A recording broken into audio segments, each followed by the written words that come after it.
Labas vakaras. Šiandien su jumis laida Atvira studija, jos vedantysis Vadimas Nurulinas ir mūsų svečiai. Ponas Bronislavas Liutkus. Labadiena. Valstiečių liaudininkų partijos atstovas, Jonavos rajono tarybos narys. Ryda Latvininė. Labadiena. Partija Tvarka ir Teisingumas, taip pat Jonavos rajono tarybos narė. Ir ponas Vladislavas Vatėnas. Tai būtų liaudės atstovas, visuomenės atstovas. Labą dieną. Šiandien mūsų laidos tema būtų, kaip galima pažaboti Lietuvoje skurdą. Ar tai iš viso įmanoma? Gal šitas klausimas nėra labai paprastas, jisai yra labai platus ir visos šitos problemos mes aptarti negalėsim. Aišku, neliečiant tų žmonių, skaityčiau, kurie gyvena pas mus prie konteinerių, kurie anksčiau žurnalistai mėgdavo rodyti tuos, kurie gyvena sąvartynuose, bet tai nėra skurdas ir mes pakalbėsim apie žmonės, kurie skursta iš tikrųjų. Šitie žmonės, jie patys pasirinko savo tokį gyvenimą, toks jų gyvenimo būdas, jų yra visur, jų yra ir Jungtinėse valstijose, ten, kur ekonomika yra labai stipri, ir ten žmonės gyvena prie konteinerių, taip kad mes galbūt jų ir nejudinsim. Bet yra žmonių, kategorijos žmonių, kurie yra turintys normalų žmonės, kurie turi darbą, gauna minimumą, tačiau turi šeimos, turi vaikus ir jiems tai už tokius atlyginimus neįmanoma išlaikyti šeimos. Yra pensininkai, kurie skursta, kurie gauna po 400 litų pensijos, kurie taip pat negali išgyventi. Vot čia yra problema. Ir šiandien norėčiau jūsų paklausti, kaip mūsų politikai žada šitą problemą spręsti, jeigu jūs tapsit Seimo nariais. Gal, Bronislavai, pradėsime mes narius. Aš pirmiausia, tai tik tai noriu tiksliai vardinti savo partijos pavadinimą, kurią atstovauju, Lietuvos Valstiečių ir Žaliųjų sąjunga.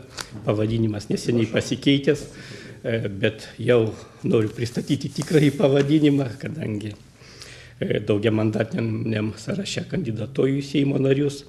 Na, jeigu pasižiūrėti skurdo sprendimo pagrindinius tokius punktus, kaip galima būtų išspręsti, mano manimu, tai vis dėlto susideda pagrindinė dalis, kuri gali padėti spręsti. Tai verslas, kuris steigia, kūrė naujas darbo vietas, įdarbina žmonės. Ir antra dalis valdžia, kuri netrukdo verslui dirbti. Sudaro tokias sąlygas, kad jis nėra nei lepinamas, nei užgniaužiamas, o sudaromos normalios darbui ir rinkai sąlygos.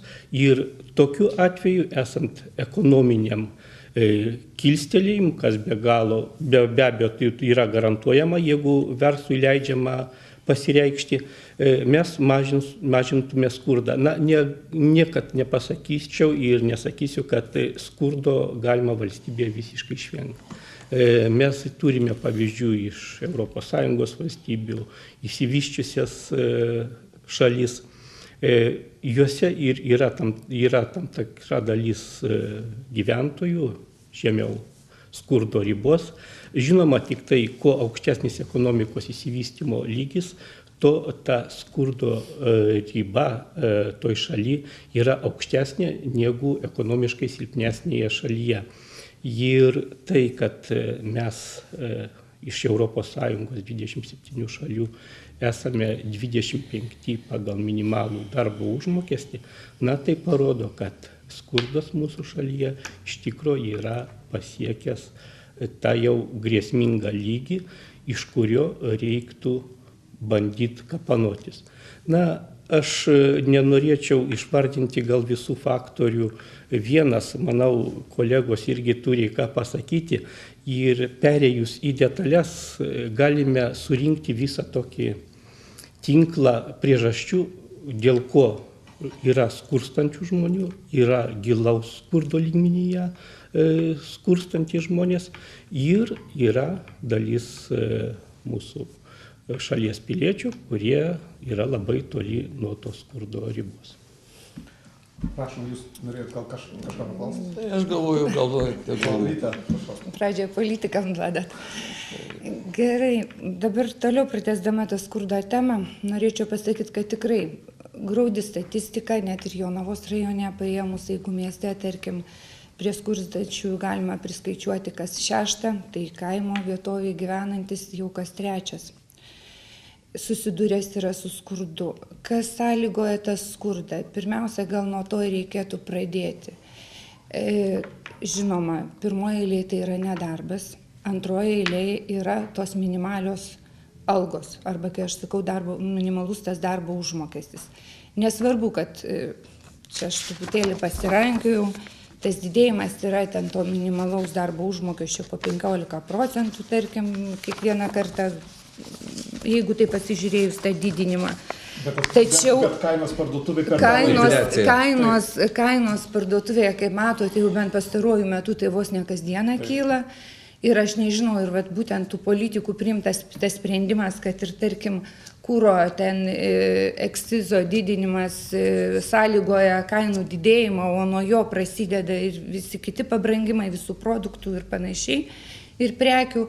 Tai į tą skurdą, sakyčiau, va, tokie va, gal ir neteisingi politikų sprendimai, gal ir žmonės priveda prie tų skurstančiųjų ribos.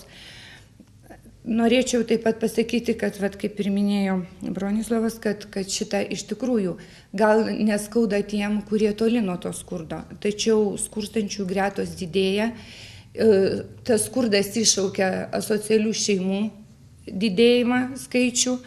Ir tikrai, vat, pasižiūrėjus tą statistiką, kad kas metais, tarkim, ir maisto produktų, tą pagalbą, kurią ten daro ten maisto bankais ar panašiai žmonėm, tą pagalbą pasinaudoja vis daugiau žmonių. Ir tarkim, paskutiniai duomenys rodo, kad jau tuo naudojasi virš 2000. Bet tai nėra išeitis. Tai nėra išeitis. Dalinimas, tai čia yra ne kova su skurdu. Kova su skurdu tai ir būtų ne problemos identifikavimas, bet tas meškerės davimas, kad žmogus galėtų savo užsidirbti duoną. Tai, kad tai įvyktų, pirmiausia turėtume susidurti, ne tai, kad susidurti, o reikalauti mokesčių sistemos reformos. Tai būtent, kad nebūtų apmokestinama nuo pirmos dienos įsteigta įmonė, leisti verslui pradėti dirbti. Ko trūksta? Mes turėtumėm, aš taip suprantu iš jūsų, kad mes turėtumėm vystyti gerovę. Taip. Jeigu bus gerovė, tada nebus skurstančių, o ne kovot tokiais metodais, kad kruopos dalinti žmonėm, ir tai yra, mes jau deklaruojam, kad tai yra kova su skurdu. Tuo mes nenugalėsim tokių dalykų. Kruopos irgi reikalingos, aš nesakau tikrai, kad badas tai yra baisus dalykas, jis iššaukia regresiją ir panašiai. Ir kodėl mes dabar skaičiuojam augantį delikventinio elgesio vaikų skaičių ar ne, arba tarkim rizikos šeimas. Dėl to, kad priveda iš blogo gyvenimo sąlygos, priveda prie nusikaltimo, priveda prie tarkim elgesio tokio, kurio negalima toleruoti, bet turim sudaryti sąlygas, kad žmogus galėtų dirbti, o kad galėtų dirbti, tai turim skatinti verslą. Skatinti verslą ir vėl noriu grįžti prie to pačio, galim pradėti nuo mokesčių sistemos. Tai būtent, kad pradžioj kiekvienas normaliai, sveikai galvodamas bijo pradėti verslą, nežino, kad pirmus 2 metus klausimas, ar jis išgyvens. Tai apie kokius verslus mes galim kalbėti, kodėl jaunimas išvažiuoja. Jaunimas dėl to ir išvažiuoja, kad nemato galimybių kurti savo verslą Lietuvoje, o darbo vietų mažai. Čia iš jūsų pozicijos, kaip atrodo? Paklausęs, reiškia, mūsų politikų, tai aš iš vis nieko neišgirdau, kad ką daugmaž nors planuotų, tik kad skatina verslą 20 metų nepriklausomai Lietuvoje. Ir taip priskatinam, kad faktiškai, kaip patys matom, kokia yra padėtis, kad jaunimas masiškai jau faktiškai išvykęs, likučiai dar toliau bėga į užsienį. Toliau norėčiau taip pasakyti visiems politikams, kad kada mes gavom nepriklausomybę, tai mūsų respublika buvo faktiškai geriausiai padėti palyginus su visom kitom valstybėm. Mes turėjom savo atominę elektrinę, elektros energiją pigiai, turėjom savo naftos perdirbimo įmonę, įmonių gausybė darbo vietų, panašiai. Suprantu, kad čia, reiškia, keitėsi aplinka panašiai, kitos negalėjo įsivesti ir taip toliau, bet vis dėlto neprofesionalumas ir nekompetencija, korupcija, tiesiog beteisiškumas privedė mūsų valstybę prie šitos padėties, kur mes randame šiandieną. Bet norėčiau pastebėti ne tai, kad tas padaryta, bet šiandieną vaizdeliai rodo tai, kad mes dar toliau klimpstam, jeigu dar anksčiau kažkaip tai maskavo šitą teisinį nihilizmą, kažkiek dar bandydavo ne taip, tai šiandieną jau mums parodo savo visų gražumų. Nu ir daleiskim, nemažai žmonių skundžiasi apie verslą, jeigu mes jau pradėjom kalbėti, nemažai žmonių skundžiasi apie tai, kad jie gauna minimalios atlyginimus arba net ir vokeliuose gauna atlyginimus tam, kad nemokėtų mokesčių. Tačiau savininkas savęs neskriaudžia. Verslo organizatorius, jisai savęs neskriaudžia ir gyvena pakankamai prabangiai. Yra tokių atvejų, kur verslininkas smulkaus verslo, jisai moka savo darbininkui atlyginimą tokį pat kaip ir savo, kadangi be tokio specialisto, be tokio darbininko jisai negalės įsiversti. Bet tai būna labai retai. O žmogus, kuris dirba nekvalifikuotą paprastą darbą, šitas būna skriaudžiamas ir apmaudu jam matyti, kada šeimininkas važiuoja su savo šeima į Kanarus pailsėti, važiuoja su prabangia mašina, turi gerą namą ir panašiai, o jam moka kapeikas, minimalų atlyginimą. Šitą problemą yra? Tai galima, aš pratęsiu, jūs taip mane truputį nutraukėt. Tai, kad šiandieną, kaip sako, yra tas minimalus atlyginimas ir davės tie žmonės iki tos jau žemiausios skurdo ribos yra dėl to, kad faktiškai mes tapome kaip demokratinė valstybė, bet mes praradome mažiausius net demokratijos pagrindus. Šiandieną net piliečiai Lietuvos negauna teisės net pareikšti savo nepasitenkinimą. Pabando organizuoti, žiūrėkit, kas darosi, mitingą prašo. Jom leidžia kur nors miške arba toliau, kad nieks jau nematytų, nedaug dievė mano ausis išgirs, ką nors blogo apie valdžią. Teismai išvis jau truputį padėsiu, reiškia, korupciją ir taip toliau. Toliau, reiškia, sako, kas gali apginti? Profsąjungos gali apginti. Nors jos pas mumis buvo nepriklausomai Lietuvoje sutraiškytos, dabar jos bando atgimti, bet net paėmus pavyzdį, kur ir jau liktai sustiprėjusios, tai mane, daleiskim, paskutinis atvejis, faktas toksai net šokiravo. Pasirodo, Utenos Švyturio gamyklos alaus darbininkai nepatenkinti tais atlyginimus, kaip sako, kad ten iš vis milijoniniai, gal dar 100 milijonų pelno, jie trupučiuką bandė reikalauti, kad jiems padidintų atlyginimą, liepė eiti per teismų sistemą ir teismai nusprendžia, jūs gaunat pakankamai streikuot draudžiamą. Tai čia tokio absurdo, aš nežinau, kokio demokratinė valstybė yra. Ir ne vienas politikas neišgirdau, kad pasipiktintų tokią sistemą. Suprantat? Tai, kad net pas mumis tų profsąjungų nėra, sako, kad jie reiškia organizuoti ten, kur dar bando žmonės kažką tai statyti. O ką tokiu atveju politikas galėtų nuveikti? Jūs pasakykit, man neaišku tada... Politika, tai man... Schema tada, kad nuveikti. Aš suprantu taip, kad konstitucija mūsų nėra parašyta, kad žmogus, norėdamas pareikšti savo reikalavimą, turi gauti teismo leidimą. Palaukit, apie ką mes šnekam. Arba tegul tada paaiškina gerbiami politikai. Suprantat, reiškia, čia jau yra absurdo taip. Gerai, mes uždavėm klausimą, dabar kaip tas mechanizmas turėtų suveikti, jūsų nuomonė? Aš tai gal pradžiai dar noriu šiek tiek pasakyti apie jūsų išsakytas mintis dėl to darbuotojo ir darbdavio santykių. Tai, gyvenime turbūt mes kito ir neišgirsim, kaip jeigu darbininkas nepatenkintas, jis kaltina darbdavį, kad darbdavys jam mažai moka, darbdavys besiteisindamas kaltina valdininką, kad yra bloga įstatyminė mūsų sistema, kad labai dideli mokesčiai ir jisai kitaip verstis negali, tai mes iš šono klausydamiesi iš tikrųjų galim tų kaltinimų vienas kitam išgirsti ir dėl ko vienas uždirba labai mažai, o kitas daug. O šiaip pasižiūrėjus statistinius duomenys, tai iš tikro Lietuva yra antra šalis pagal tokį rodiklį. Skirtumas tarp daugiausiai uždirbančių ir mažiausiai uždirbančių darbuotojų Lietuvoje. Tas koeficientas siekia 6,9, didesnis yra tik Portugalijoje ir tai daug ką pasako būtent tuose santykiuose. Kad tai reikia su įstatymu reguliuoti šitą reikalą, tai turėtų pats atsireguliuoti.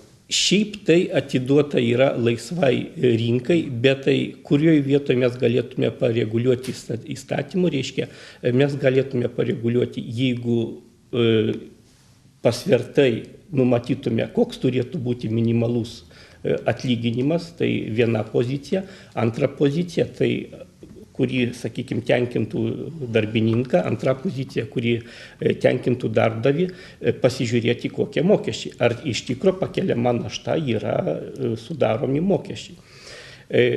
Tai, manyčiau, tiek norėjau apie tą išskirtinumą tarp darbininko darbdavio, na ir dėl žmogaus teisių išreikšti savo mintis.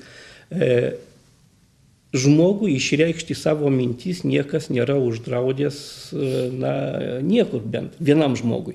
Bet jeigu tai organizuojamas mitingas, tai viskas yra tam tikromis teisinėmis priemonėmis sudedama į ribas. Aš įsivaizduoju, tos ribos mums ir reikalingos, pažiūrėjus į įvykius prie Seimo, kada dužta langai, tokie mitingai, jie nepušia nei šalies turbūt, nei pačių mitinguotojų. Jeigu vyksta tokie dalykai, tai reikalingi tam tikri teisės aktai, kad tai neįvyktų, nesikartotų tokie dalykai. Aš esu tos nuomonės. Kaip profsąjungos, jūsų nuomonė, buvo pasakyta, kad profsąjungos pas mus per silpnos, kaip reikėtų šitą reikalą atroduoti kitose šalyse, iš tikrųjų yra profsąjungos, jos yra stipresnės ir tokių mitingų neorganizuotų taip, kaip gavosi prie Seimo, jeigu būtų stipri profsąjunga. Tengi susirinko žmonės ne dėl profsąjungos, o daužyklą. Matot, čia politikai neatsakys, aš atsakysiu. Profsąjungos pas mumis užtat ir nėra stiprios, nes žmonės bijo ir jos toliau varo į kampą, gazdina.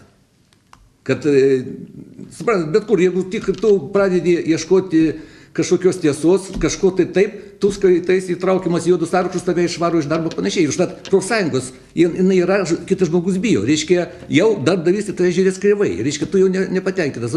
Yra ta baimė, o politikai, visa valdžia, tą baimę stiprina. Ir savo visom priemonėm, sakau, net teismas draudžia. Taip sutinku, daleiskim, sako, dužo stiklai. Palaukit, yra šita policija, dar padarė ten klaidas panašiai, kitą kartą geriau pasiruošti, bet niekur pasaulyje negirdėjom, kad jeigu ten kažkas gali dužti, draudžiama mitinguoti ir panašiai. Graikijoje kvartalai dega, čia blogai, bet ten žmonės truko kantrybė, jie nepasiduoda vergauti. Ant tų, daleiskim, kaip ta krizė jau faktiškai bankų sistemos, bankininkystės, reiškia, visam pasaulyje, reiškia, ta krizė sukelta ir kenčia žmonės. Socialiai aktyvesni, kitos tautos aktyvesnės yra, tai šitą reikalą. Nes jos buvo laisvos. Negu kaip lietuviai. Galbūt toks mentalitetas yra lietuvių, kad mes mentalitetas. Sutinku, bet taip, sakau, čia, jeigu daleiskim liaudis ir yra truputį įvaryta į kampą, bet turi politikai suprasti, ką jie atstovauja, palaukit tada. Jeigu liaudis, jų problemos, jų vargai, jų nedomina, jie sprendžia kažkokias tai problemas, tai palaukit, tai tada galvoju žiūrovai mato, ką jie rinks į Seimą, ką jie žada. Taip, jie žada tik gražiai, taisyklės ir dar pagerinsim, pastiprinsim, taip, kad nieko... Grįžtam prie skurdo. Taip, skurdas yra skurdas, aš dabar išklausiau jūsų nuomonę ir man susidarė tokia mintis, kad galim daryti, ką be sugalvom. Jeigu matom, kad blogai, tai galim vos ne Graikijos pavyzdžiui pradėti deginimus. Aš ne už tai. Aš tikrai visą laiką žaviuosi lietuvių tauta. Iš kur tiek kantrybės gyvenant už minimalų darbo užmokestį arba užgaunamas kažkokias tai vienokias ar kitokias pašalpas. Tikrai lietuviai kantrų žmonės. Tačiau aš už teisėtus veiksmus. Viską galima daryti, bet gavus tam leidimą, galų gale nieks nedraudžia mitinguoti, tikrai nedraudžia iš anksto suderinus laiką, valandą ir galų gale numatomą žmonių skaičių. Jų galima gauti tuos leidimus. Bet dabar, jeigu vėl grįžtame prie skurdo, aš vėl grįžtu prie to pačio. Kad išgyvendinti skurdą reikia žmogui duoti darbo. Dėl ko profsąjungos bijo, dėl ko žmonės bijo mitinguoti. Dėl to ir bijo, kad darbdavys gali kiekvienu momentu pasakyti, kad tu esi laisvas nuo šios minutės. O nedarbas tai yra, nėra baisiau kaip nedarbas. Gyventi reikia visiems. Ir todėl aš už teisėtus veiksmus, tikrai už teisėtus reikalauti žmonės turi. Ir aš tikrai už tai, kad būtų didinamas minimalus darbo užmokestis, kad būtų didinamos pensijos. Gal reikėtų atsisakyti, kaip valdžia priima dabar tokius visokius sprendimus, kurie tikrai daro nuostolį šaliai. Ir jų galima būtų atsisakyti, o rasti tam tikrų lėšų, kad galima būtų padidinti, tarkim, darbo užmokestį minimalų ir gaunamas pašalpas. Prie tos temos aš norėčiau dar jūsų paklausti, jūsų nuomonės. Dalis mūsų visuomenės vis tik skaito, kad specialistų, sakyčiau, ne visuomenės, bet specialistų skaito, kad mes auklėjam tokią kartą, kuri nenori dirbti, kuri parazituoja ant valstybės kūno, kurie gauna pašalpos ir neieško darbo. Tai yra pas mus, ar yra tokia problema pas mus? Problema yra šita labai didelė ir pasakysiu, kur tos problemos esmė yra. Ta, kad, tarkim, gaudamas pašalpas, jisai gauna tiek pat, kiek žmogus dirbdamas ir uždirbdamas minimalų darbo užmokestį. Ir iš tikrųjų, kada jam pasiūlo tą minimalų darbo užmokestį ir dirbti, jisai galvoja, gal man geriau dar su tom socialinė pašalpom kažkiek laiko pratempti, nes aš galiu dar kažką tai nuveikti. Bet esmė yra ta, kad reikia traukti iš šešėlio verslą. Ir kad nebūtų tų dvigubų buhalterijų, nebūtų vokelių, tai vėlgi viskas tas eina per mokesčius. Kada mes sutvarkysim mokesčių sistemą, sumažinsim mokesčius, tada pradės žmonės galvoti, kad gal neverta rizikuoti, nes geriau susimokėti tos mokesčius negu naktį nemiegot. Gal tada kažkaip tai mes iš šviesai ištempę būtent verslą ir tas tikrasias pajamas, kurių mes dabar nuslėptas matom. Gal daugiau laimėtume, negu dabar uždidinę mokesčius ir į pogrindį nukišę, tarkim, tą realią situaciją. Aš čia kalbėjau, nes dabar su vienu pažįstamu, kuris Airijoje, lietuvių daug Airijoje išvažiavė iš užsienio, tai jisai ten nedirba. Žinokit, jisai ten gauna, kadangi jisai dirbo 2 metus legaliai, tai jisai dabar gauna ten bedarbio pašalpą. Ten yra irgi krizė, ten irgi sumažėjo darbo vietų, bet... Ir aš jo klausiu, kodėl kaip nedirbi, sako, man neapsimoka dirbti, aš gaunu tą pašalpą, man pragyvenimui užtenka ir retkarčiais aš einu į darbą, taip, nelegaliai padirbti ir jam tai visiškai tenkina. Taip, kad ten tokios pat problemos kaip ir pas mus, bet ten turtingesnės šalys. Bet šiaip stabdyti reikia jaunimo išvažiavimą, reikia stabdyti, nuteka protai ir stabdyti, tai būtent sudaryti jam sąlygas, kad jie galėtų čia gyventi, o gyventi tai būtent dirbti. Ir vėl grįžtam prie to pačio, kad galėtų tikrai protingi žmonės teiktis įmonės, pradėti verslą ir panašiai. Aš dar norėčiau politikų. Pašalpų, palaukit, Bronislovas norėjo dar. Aš tai kantriai laukiu, kada man leisit įsiterpti, nes pirmiausia, tai mane stebina pozicija, kad profsąjungos, kur varto automobilius, degina, ten viskas gerai, ten laisvė. Atleiskit, aš pasakiau, kad... Man tai iš vis klaiku, kad nėra tvarkos ir gadinamas jau sukurtas produktas. Atleiskit, aš nekviečiau nieko daužyti ir laužyti. Aš tik sakiau, kad... pavyzdį, kad ten tai laisvė, ten demonstracijos. Aš pasakiau, kad užsienį net tokie dalykai vyksta, bet jiems nedraudžia mitinguoti. Pas mumis gražiai ateiti žmonėm atsistoti. Ir draudžiama. Aš tą turėjau omeny, brangieji. Ne tai, kad reiškia daužyti, o aš noriu parodyti, kad ten nieks neprašo. Aerouostai sustoja skrydžiai, paralyžuoja... Gerai, duosim Bronislavui. Antras klausimėlis tai buvo susijęs su nedarbu.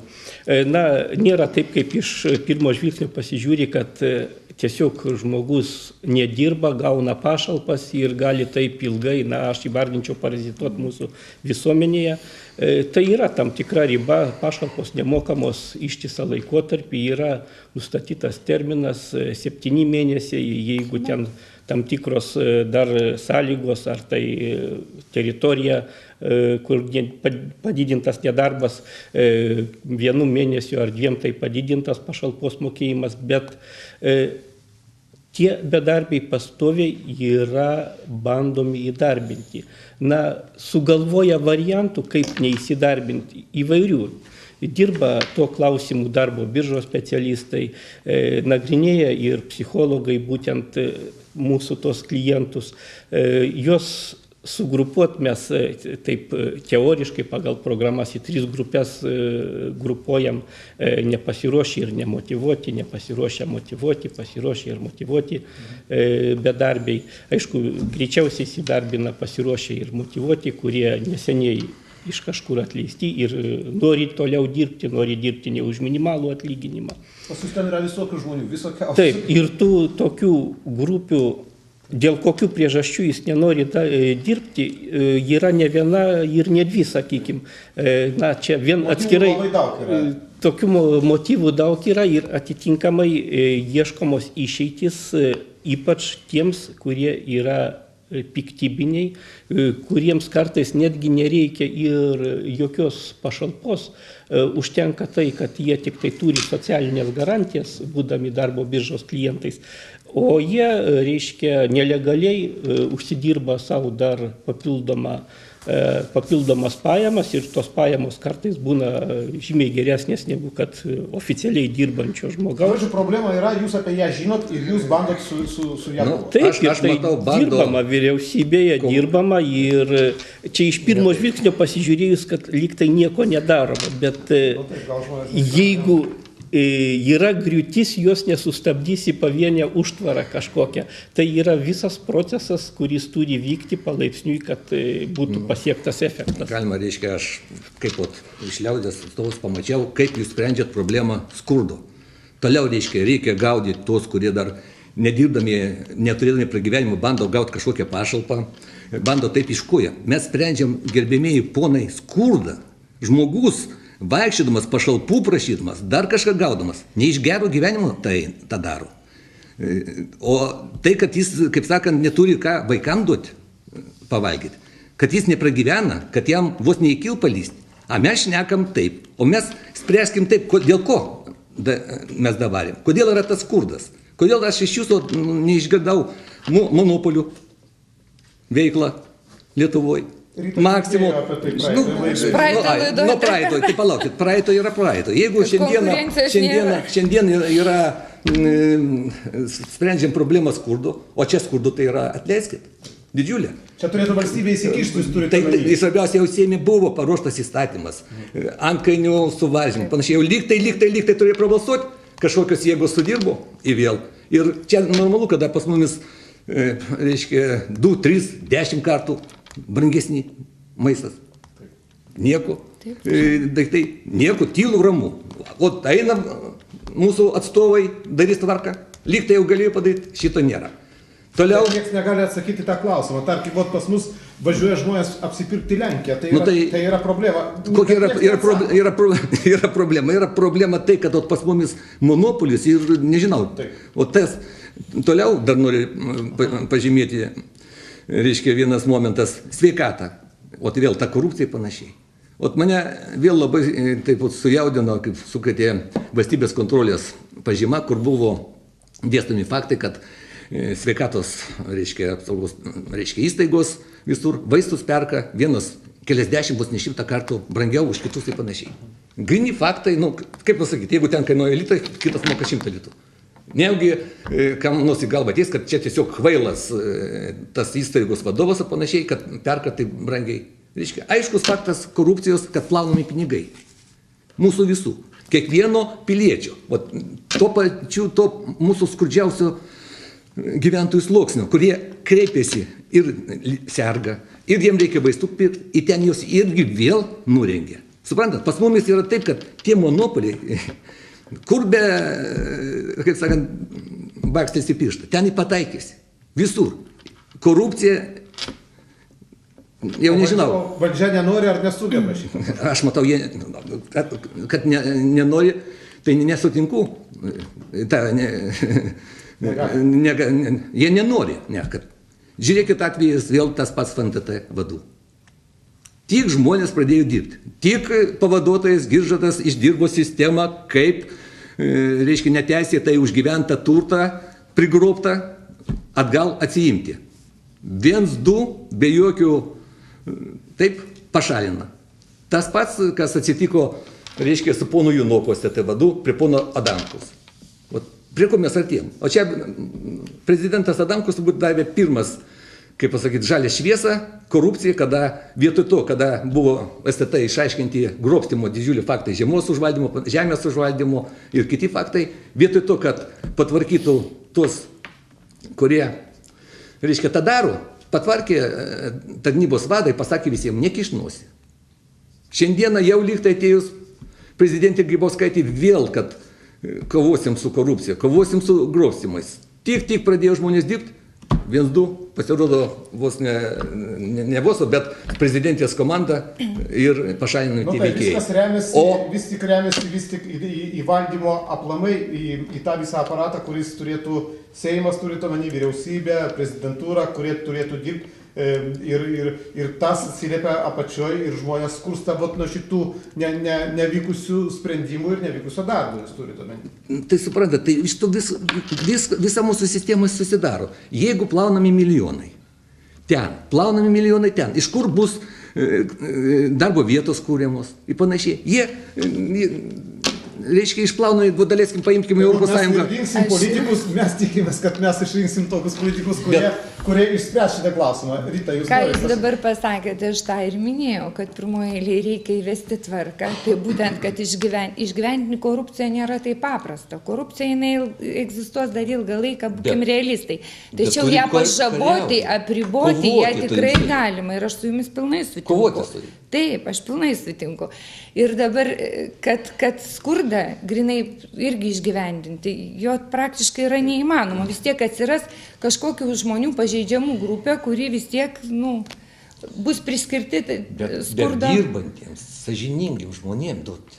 Tai aš apie ką ir kalbu, sąžiningai dirbantiems turėtų būti leidžiama užsidirbti galų gale. Juk nieks neprašo veltui mokėti tas pašalpas ir panašiai, bet sudaryti galimybę dirbti ir normaliai uždirbti pragyvenimu. Tai būtų vienas iš tokių pagrindinių mūsų tikslų, ką turėtume ir daryti. Pradėti nuo eilinio žmogaus, nuo to, kuris gauna minimalų darbo užmokestį. Ir žinot, man kartais rinkimai primena loteriją. Kas liečia dėl žmonių atžvilgių, visuomenės atžvilgių. Žmogus, kada ateina į parduotuvę, nuperka uždarytus bilietuką, jisai tikisi, kad jisai išloš kažką tai. Aišku, ten šansų labai mažai. Tas pats ir rinkimuose. Ateina nauji rinkimai, žmonės ateina rinkti naujus politikus su ta, tikėdamasi, kad galbūt pagerės jų ta padėtis. Bet dėja, kiek jau 20 metų mes renkam laisvai ir turim pasirinkimą, tačiau žmonės vis tik nepatenkinti ir tai yra pagrįstai nepatenkinti. Kokia vis tik išeitis iš tos padėties pasakyti nieks negali. Jūs sakot, kad tai yra ne vienos kartos aplamai darbas ir ne vieno Seimo, bet kažkokių tai radikalių dalykų mes galime imtis. Galima kontrolę, įvesti kontrolę, kad dirbtų visos įmonės, kurios kontroliuojančios įmonės atliktų savo darbą.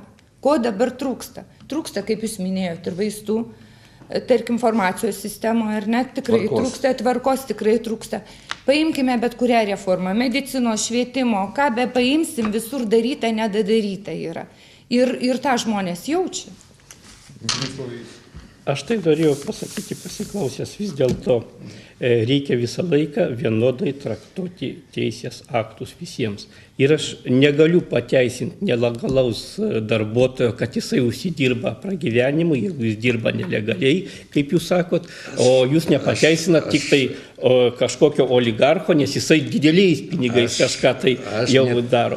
Įstatymų ir tos bazės turi laikytis visi vienodai, jeigu mes pasieksime taip, kad būtų laikomasi nuo eilinio žmogaus iki valdininko, iki valstybės darbuotojo, tai, kas yra reikalinga įstatyminės bazės, jie visi už savo nusižengimus vienodai bus įvertinti, tiek eilinis žmogus, tiek valdininkas, tai mes kažkokį rezultatą pasieksime. Bet jeigu traktuosime, kad vieniems galima, kitiems negalima, mes visą laiką turėsime ta neligybė augančia dar tvarka bus. Jūs visiškai atleiskit, turiu atsakyti, visiškai mane netaip traktuojat, mano pasisakymą. Aš kaip girdžiu, Tai aš, tema buvo kova su skurdu.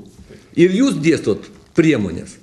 Jeigu čia yra kova su skurdu, pašalpų gavėjų, tai tada atleiskit, aš bijau to, Jūs neįsidėmėjot pirmų dviejų, kurias aš tik įvardinau, ir po to, kai sakiau, jas apipinti galima voratinkliu. Jūs nuėjote į nedarbą, aš pasakiau apie nedarbą, jeigu reiktų, aš dar galėčiau įvardinti jums, kadangi mintinai neišsakyčiau kokių 20 punktų, galėčiau įvardinti 20 punktų, iš ko vienas po kito susideda būtent mūsų tas skurdas visuomenėje. Mūsų laikas į pabaigą, Rytai dar vieną žodį. Norėčiau pasakyti, kad turbūt skurdui pažaboti tai būtų pagrindas, tai būtent legalus verslas, galimybė daryti verslą, mokesčių sistemos pažabojimas ar apribojimas, kad kiekvienas pradėjęs turėtų galimybę susimokėti legaliai mokesčius.